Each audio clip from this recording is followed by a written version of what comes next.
back to day 2 of the Standards Summit 2025. We hope you all enjoyed the general session and your consensus body breakout sessions yesterday. We hope it was filled with game-changing collaboration, with some leveling up of standards. And today we're going to add the celebration to the mix. For those of you attending in person, we have an awards event tonight at 6 p.m. at Chaos. Everyone is invited. Please don't miss out on this fun event. This morning's general session builds on yesterday's session. Today we will hear about IICRC standards and how we do it. Yesterday was the what is it that we do, and today we'll talk about how we do it. Our speaker today is Brandon Burton, IICRC's Standards Chair, and he is joining us virtually. This session will be recorded and made available after the summit. A little bit about Brandon Burton. Throughout his 30-year career in the restoration industry, Brandon has worked to support rapidly developing technology and industry best practices with a passion for promoting the restoration industry's continued growth and professionalism. Brandon is the Senior Principal of Industry Relations for CoreLogic and previously filled the role of Technical Director of Legend Brands. He currently serves as the Standards Chair for IICRC Standards and as Vice Chair of the S500 Consensus Body. And with that, please help me welcome Brandon Burton. Thank you, Millie, and honored to be here, even virtually, to share a topic that I am extremely passionate about, that I've grown to become even more passionate for as I've worked with standards, especially in the role of Standards Chair. When I stepped into the role of Standards Chair, I'll admit, I was not real clear exactly, how I would be able to make an impact or to assist in the work that we do in standards. But very quickly kind of grew into a passion for understanding the pillars for successful standard writing that I want to talk through with everybody today as we get into the how we do it of development of standards. So with that, if you could advance one slide for me. So to kind of unpack the information that we're going to run through today, I kind of want to give kind of a general overview of the two main topics that we're going to touch on. One is going to be unpacking what I call the pillars for successful standards, and in that discussing the foundational aspects of what really drives not only a successful standard, but what drives a successful consensus body, which is the heart of the standard development process. And then secondarily, I want to go through a conversation on applying those pillars to two different workflows. One of the workflows that many of you are engaged in is the development of new standards, starting from scratch, so to speak, and publishing a standard on an area or topic for the very first time for ANSI and IICRC. The second workflow is the revision process and how we take an existing standard and we apply these pillars to developing a revision to an existing published document. So again, kind of in two buckets here. First, let's talk about the core, let's talk about the pillars and what's foundational to either of these workflows, and then we'll talk through the workflows themselves. When we get into the workflows, this will be the first time that we've really discussed how this applies to new standards. For existing standards and revision, we do have existing consensus bodies that have begun to apply this methodology already, and to a very large degree of success. And we'll kind of unpack some of that as we go. So with that, let's just roll up our sleeves and dive into it. So if you'll advance one slide for me. The first pillar, and I've ordered these in what I would argue to be the criticality of each of these pillars. The first pillar is consensus. We as a group, as a committee, as a standards writing body, first and foremost have a commitment to ensuring that we have consensus on the information that we are documenting and publishing within our standards. And consensus is foundational to everything that we do. Whether we're creating new content, we're revising content, at the end of the day, the onus on our consensus bodies, and it's right in their title, is that as a group, we have gained a general agreement, and where possible, unanimous agreement, on what we are documenting as standard of care.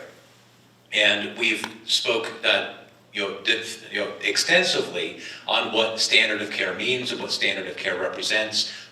Darren had an opportunity to unpack a bit again on what standard of care represents yesterday.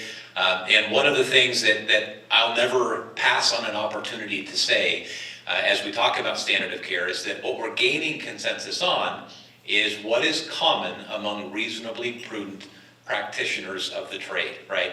And that phrase, that statement, is a statement I think that all of us as standards volunteers, it's really critical that we commit that to kind of our permanent foundational programming as we approach everything that we do within a consensus body, right? We're not trying to gain consensus on what we feel is the best way, what we feel is the state-of-the-art methodology. We're trying to gain consensus on what is common among reasonably prudent members of the trade. And really just can't hit that hard enough and how important, how critical that is. And again, we'll touch on that again a bit as we go through kind of deeper into the presentation.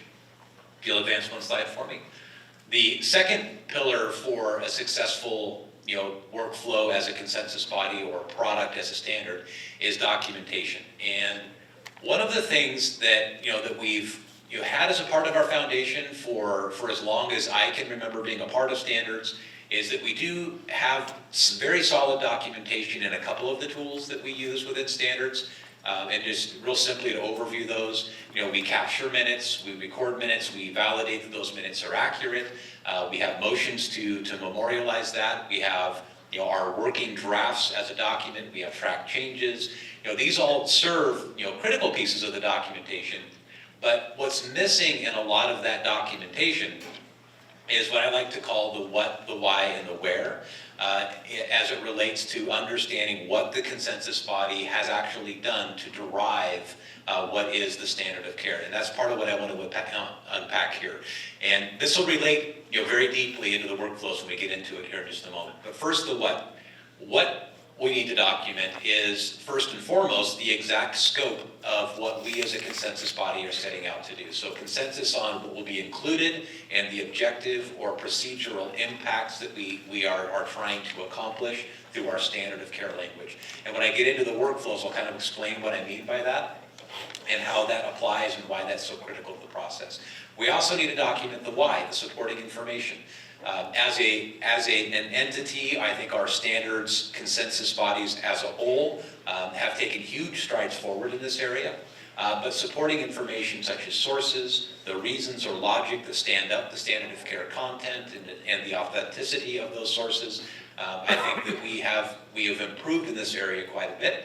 But I think our process, whether we're developing a new standard or an existing standard, should also serve to document that for us more clearly. Not necessarily in the document that we publish, but in the documentation that we're producing to initiate those efforts that we're undertaking to develop that content.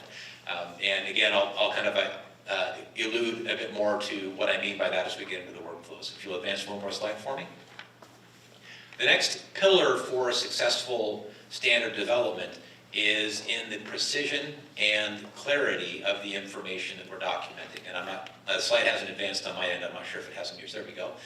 The precision and clarity of what we're documenting is also critical, and something that just even reflecting on the breakout session that I was a part of yesterday with the S500 and S550 consensus bodies meeting jointly. Now this topic is something that came up.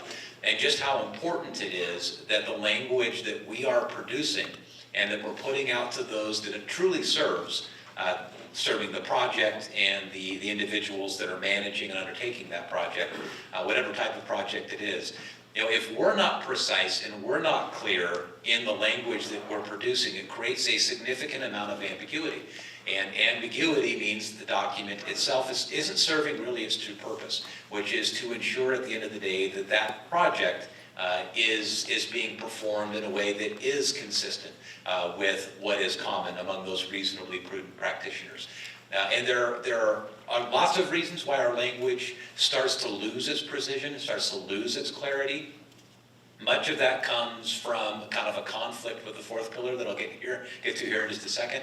But some of it comes from the fact that we have, competing views as consensus body members. We do a lot of work on language to try to ensure that we are capturing sometimes competing viewpoints into a single standard of care statement. And the cost of that can very often become that the language itself is not as precise and as clear as it really should be. And again, we'll get into the process and we'll talk about how we can manage that and how we can circumvent that, whether we're developing new standards or existing standards. From precision and clarity, the fourth pillar that has become probably more of a challenge for us as an organization than it ever has before over the course of the last probably 5, 6, 7 years is harmonization and synergy. This is, quite honestly, this is a new mountain for us to climb as a group, and one that we're learning to climb, but we have a long ways to go. And the reason that it's a new mountain for us to climb is because we have so much greater diversity in the standards that we're developing, with specificity in several areas or subsets within the specialized trades that we publish standards for. Additional iterations, if you will, of the numerical 500 series or whatever series it is, where we go deeper into detail into specific subsets of a particular trade. This creates a phenomenal amount of complexity as it relates to harmonization and synergy, and it's not an easy task. It's not an easy undertaking. I don't think that any of us would say that the reason why we join standards and volunteer for standards is because it's easy, right? That's definitely not the reason that we're involved. And this layer of the onion, so to speak, makes that task even more challenging.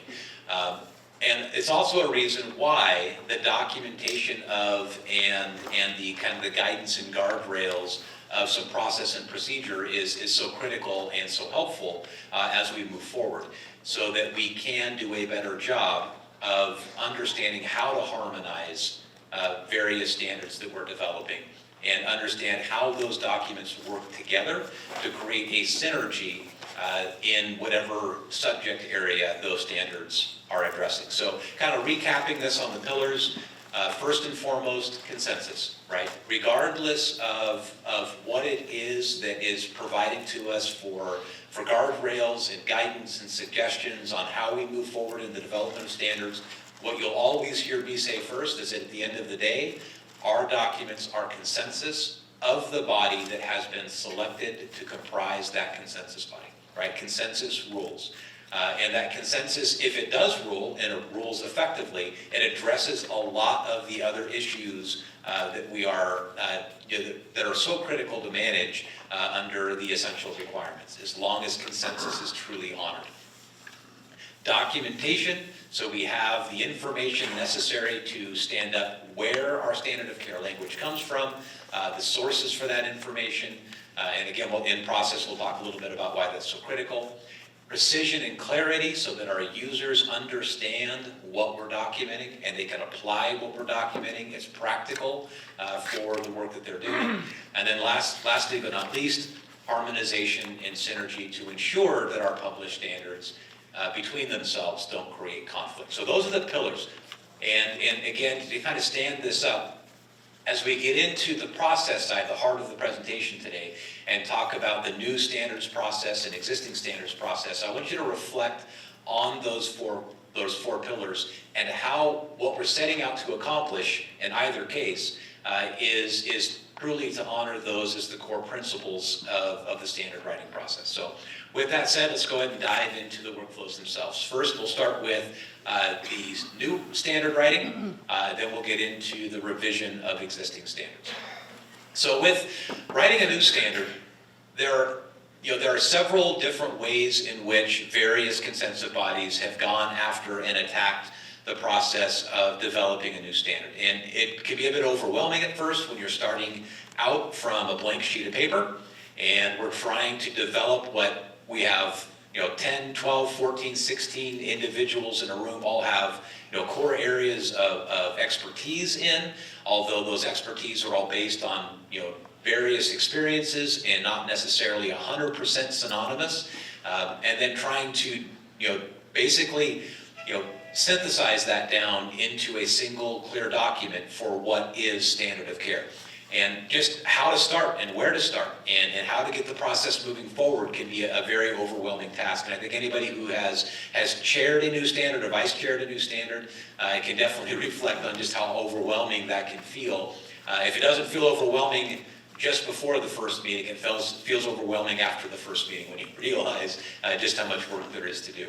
So how do we go about this and how do we attack it? There are 3 core phases that are critical to the process. The first core phase is just understanding what it is as a consensus body that you're setting out the document, right? What is the true scope, purpose, and application of the document? And it's a critical area to start because this area, once we gain consensus on what the scope is, what the purpose is, and what the application is, there are several kind of byproducts of that, and we'll unpack those. Those come from your ANSI pins. And we'll talk a little bit about the pins. I know Millie has talked a bit about pins yesterday and in the past, but I think it's going to be a critical instrument, if you will, the pins, for us to unpack and better understand, because especially for those that are developing new standards, really leveraging the pins itself can give you a huge leg forward in understanding what you're setting out to accomplish. Once we have a scope, purpose, and application, the second phase is then having consensus on the core outline of the document. And this serves as the guardrail for your consensus body on what it is you're actually setting out to document underneath that scope, purpose, and application. It can be revised and it can vary as you move through the process, but it's critical to start with that guardrail, and we'll kind of unpack that as we take a look at this in detail. And then finally, a third phase where the actual content underneath those section outlines is reviewed by the consensus body as a whole. So let's take a look at each one of these phases and kind of understand kind of the details in each one of these phases and some best practices that will help guide a consensus body through new standard development. Starting with phase 1, if you'll advance one slide for me. So with this first phase, the guiding document that we need to take a look at is the ANSI pins. The ANSI pins is going to help us with key guardrails, if you will, that help us establish what this document is setting out to accomplish. Not only does it set the title, it sets the explanation of the need for the standard and why the standard is being developed. It establishes who the stakeholders are, right? Who are those that are impacted by this standard or have an interest in the information that's being published in the standard. Keep the basics in mind, make the adjustments you need to in your standard, and then once your standard publishes, we'll come back together and we might go, hey, that's a way better way to say that, and we'll adopt yours as the new green version. And that's just how this will kind of ebb and flow over the years as we bring this together. So I've said really most of this already. Keep teaching out of it. Review the harmonized glossary often when you're going through your consensus bodies, you're working on definitions and glossary terms, and then keep it down to the basics. Chairs, vice chairs, whoever is there, whoever can give us an update. We're looking for a minute or two, just a quick update to just share with the group where you are. Quite frankly, every standard summit we hear that each CB has made so much progress, and you've done 3 months of work in 2 days. And so it's just, isn't it true? No, it's true. With everybody else, and Katie's here, Noah's here, Adam's here. I can't think of everybody. I know I've missed one or two, but what a great help we've had from the office as well. Erica's not long been with us as far as the S300, but Cheryl, wow, we've really sort of worked well with the office guys and of course you, Millie. So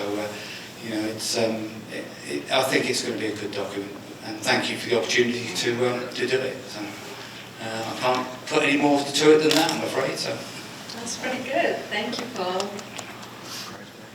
The S300 was your first and only public review. Yes. And it was earlier this year, and so the committee has finished addressing comments from public review as well as from the CB, and it's my distinct honor to go through all of that tomorrow, so you may not like me as much tomorrow after I'm done with that. 500 is about 60 to 65% complete. I would say by June will be compiled and consolidated in our final version of the draft. And I think the goal by late summer is to go to public review, right? And then shortly after that, 550 is going to be, it's going to be right on its heels. 550 will be right behind it. We are purposely staggering, so that way we can get the public review comments back on 500 and deal with some of the issues that may come back through that, through 500, through that process, and deal with them in 550 ahead of time. So that way we are doing a logical progression forward on this. But I tell you what, sitting on those 500 calls, some of the smartest people that I've ever met, it's like putting on an old pair of jeans. I've been doing it a long time, and 500 for a long time, and I couldn't love those guys more. Due to this, and because working on this stuff and putting it together is not easy, and then everybody wants to get in the ball game and give their 2 cents. And although that's real good, it's still kind of like, that's mine, you know. You know, we have a group that just works intermingling together in this organization from top to bottom throughout. And we have some great staff, we have great people here. And I just wanted to say thank you for coming here.